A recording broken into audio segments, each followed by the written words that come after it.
Good evening, ma'am. My name is Joshua Lamsin. My topic is Article 3, Right to Life, Liberty, and Security.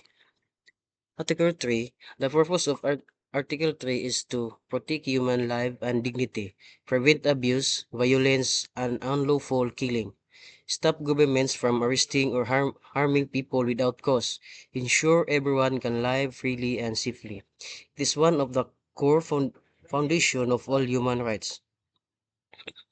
Article 3 states and every person has the right to life, to be free, and to feel safe. It means no one should be killed, imprisoned, or harmed unfairly, and everyone should be protected from danger and violence. Historical violence of Article 3.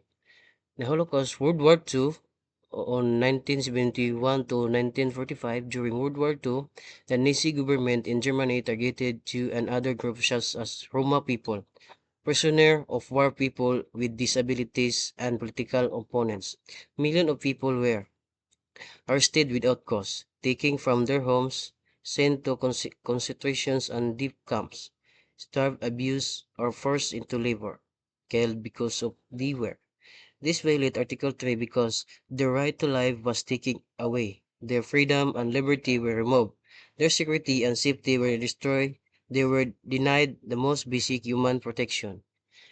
Article 3 established that every person has the fundamental right to life, liberty, and personal security. Violation of his rights, such as killings, unlawful imprisonment, or threats to safety, undermine human dignity and justice. Upholding Article 3 is essential to ensure that all individuals can live freely, safely, with respect for basic human rights. And that's all, ma'am. Thank you.